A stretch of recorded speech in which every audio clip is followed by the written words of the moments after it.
Hello, আসসালামু আলাইকুম ভাই বোনেরা, কেমন আছেন? আশা করি ভালো আছেন। আলহামদুলিল্লাহ আমিও ভালো আছি। তা আজকে আমি চিকেন সবজি রোল বানাবো। ভাই বোনেরা না টেনে শুরু থেকে শেষ পর্যন্ত ভিডিওটা দেখবেন।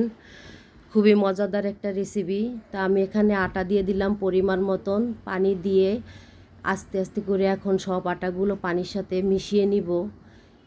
এভাবে খুব ভালো করে মিশাতে হবে। তো এখন আমি একটা ডিম দিয়ে দিব। ডিমটা দেওয়ার কারণ হচ্ছে আমি রোলের জন্য যে রুটিটা বানাবো সেই রুটিটা অনেক সফট হবে। তা এখন ব্যাটারটা আমি সম্পূর্ণভাবে রেডি করে নিলাম। আমি আঙ্গুলটা ডুবিয়ে দেখালাম এ কারণে যে আমি ব্যাটারটা কি পরিমাণ পাতলা বানালাম সেটা দেখানোর জন্য। তা এখন আমি কড়াইতে তেল দিয়ে দিলাম, সামান্য কিছু রসুন কুচি আর পেঁয়াজ কুচি এটা দিয়ে দিব।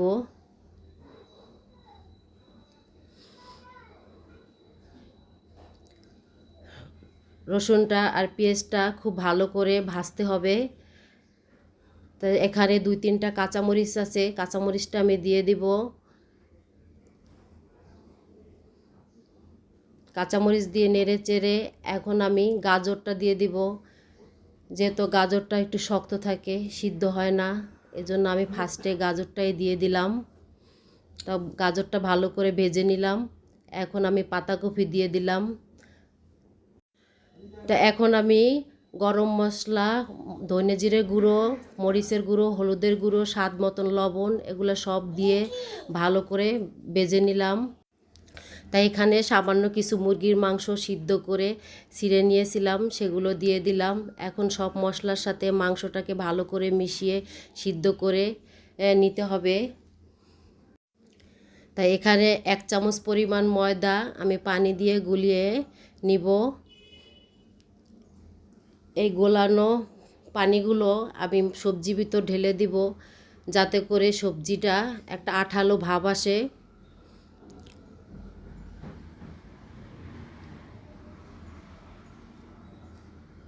তা এখন আমার সবজিটা সম্পূর্ণভাবে রেডি হয়ে গেছে। আমি এখন নামিয়ে নিব সবজিটাকে।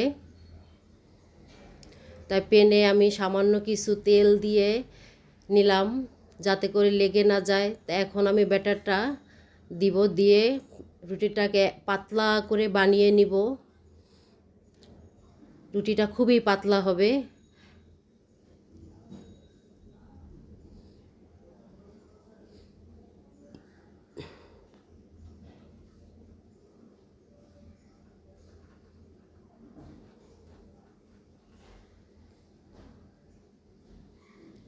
একটা রুটি ভাজা হয়ে গেছে, এখন আমি দ্বিতীয়টার জন্য ব্যাটার দিয়ে দিলাম। ভিডিওতে লাইক দিয়ে পুরো ভিডিওটা দেখার অনুরোধ রইল সবাইকে।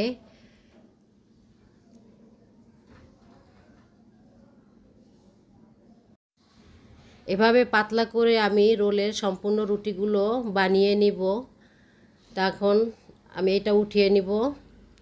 তা ভাই বোনেরা দেখতে পাচ্ছেন আমি রুটিগুলো এভাবে পাতলা পাতলা করে বানিয়ে নিয়েছি। আমার আঙ্গুলগুলো স্পষ্ট দেখা যাচ্ছে। তা এখন আমি রোলের জন্য প্রস্তুত নিলাম। সবজিগুলো রোলের উপরে আমি অল্প অল্প করে দিয়ে দিলাম। এক সাইড ঢেকে দিলাম, আরেক সাইড এভাবে করে ঢেকে দিব। মুড়িয়ে মুড়িয়ে গোল করে নিব। তো এখন আগের থেকে কিছু আটা আমি গুলিয়ে পাতলা করে রেখেছিলাম যাতে এটার সাথে লাগানোর জন্য, তাই সেটা আমি দিয়ে দিছি। দিয়ে আমি সম্পূর্ণ রোলগুলো এভাবে করে বানাবো। তাই ভাই বোনেরা আমি দেখাচ্ছি দ্বিতীয় রোলটা কিভাবে বানাই।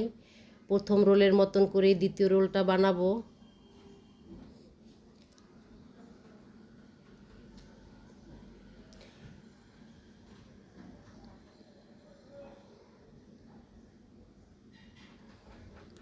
এভাবে আমি সম্পূর্ণ রোলগুলো বানিয়ে নিব। তো সম্পূর্ণ রোলগুলো আমি বানিয়ে নিয়েছি। এখানে 9টা রোল হয়েছে। তাই এখানে সামান্য পরিমাণ আটা দিয়ে পানি দিয়ে পাতলা করে গুলিয়ে নিয়েছি ব্রেড ক্রামে দেওয়ার জন্য, যাতে ব্রেড ক্রামটা ভালো করে রোলের সাথে মিশে যায়। তা আমি কিভাবে লাগাচ্ছি ভাই বোনেরা দেখতেই পাচ্ছেন।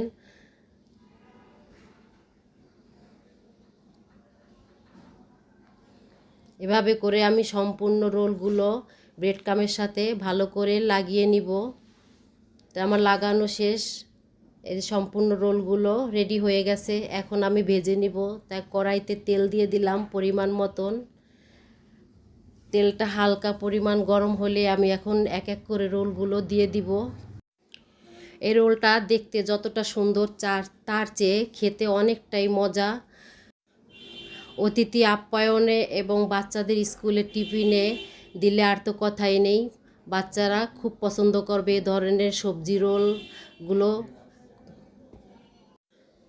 রোলটা এমন করে ভাজতে হবে উপরে অনেক ক্রিস্পি হবে, ভিতরটা তো খুবই নরম সুস্বাদু।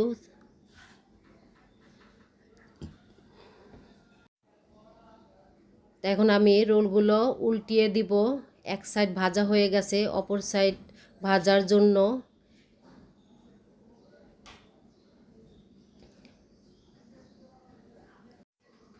রোলের গায়ে সুন্দর একটা কালার আসছে।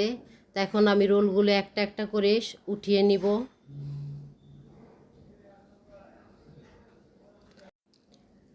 আমার এই ভিডিওটা যদি ভালো লেগে থাকে অবশ্যই লাইক ও সাবস্ক্রাইব করতে ভুলবেন না।